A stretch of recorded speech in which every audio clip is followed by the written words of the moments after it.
Team India నెదర్లాండ్స్తో 17 రన్స్తో గెలిచి group స్టేజ్లో ఒక్క ఓటమి కూడా లేకుండా సూపర్ 8కి అయితే క్వాలిఫై అయిపోయింది. టాస్ గెలిచి మన టీమిండియా ఫస్ట్ బ్యాటింగ్ చేసింది. ఈ వరల్డ్ కప్లో అభిషేక్ శర్మ ఫెయిల్యూర్ మళ్ళీ కంటిన్యూ అవుతుంది. వరుసగా 3 సార్లు డక్అవుట్ అయ్యాడు. ఇషాన్ కిషన్ మళ్ళీ మంచి స్టార్ట్ అందించాడు. కాకపోతే పెద్ద స్కోర్ కింద కన్వర్ట్ చేయలేకపోయాడు. Even Ishan Kishan unlucky dismissal అనే చెప్పాలి.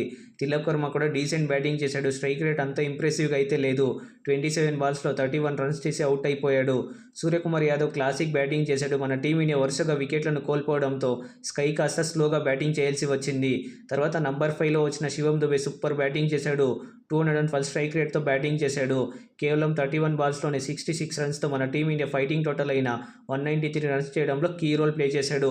హార్దిక్ పాండ్యా కూడా అగ్రెసివ్ బ్యాటింగ్ చేసి 30 రన్స్తో డీసెంట్ నాక్ అయితే ఆడాడు. చివర్లో రింకు సింగ్ కూడా ఒక 6ను కొట్టి ఇంప్రెస్ చేశాడు. మొత్తానికి మన టీమిండియా 20 ఓవర్లలో 6 వికెట్లను కోల్పోయి 193 రన్స్ చేశారు. ఇక నెదర్లాండ్స్ బౌలింగ్ చూసుకుంటే ఆర్యన్ దత్ బ్రిలియంట్ బౌలింగ్ వేశాడు. మన టీమిండియా ఓపెనర్స్ అయిన అభిషేక్ శర్మ మరియు ఇషాన్ కిషన్ ఇద్దరు వికెట్లను తీసుకున్నాడు. ఈవెన్ మంచి ఎకానమీతో బౌలింగ్ వేశాడు. వ్యాన్ బీక్ కూడా 3 వికెట్లను తీసుకున్నాడు. కాకపోతే చాలా ఎక్స్పెన్సివ్గా ప్రూవ్ అయ్యాడు. ఇక మిగతా బౌలర్స్ కూడా చాలా ఎక్స్పెన్సివ్గా ప్రూవ్ అయ్యారు. తర్వాత బ్యాటింగ్ చేసిన నెదర్లాండ్స్ తరపున ఎవ్వరు కూడా పెద్ద స్కోర్ చేయలేకపోయారు. కాకపోతే చాలా ప్లేయర్స్ నుంచి ఇండివిజువల్ స్కోర్స్ అయితే వచ్చాయి.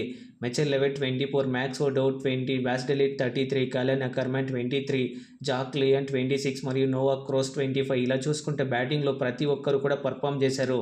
టఫ్ ఫైట్ని అయితే ఇచ్చారు. కాకపోతే గెలవలేకపోయారు. మొత్తానికి నెదర్లాండ్స్ 20 ఓవర్లలో 7 వికెట్లను కోల్పోయి 176 రన్స్ చేయగలిగారు.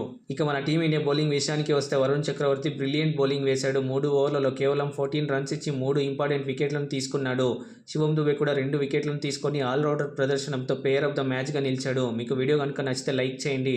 ఇప్పటిదాకా మన ఛానల్ని సబ్స్క్రైబ్ చేసుకోలేదు అంటే ఇప్పుడే సబ్స్క్రైబ్ చేసుకోండి. Thank you.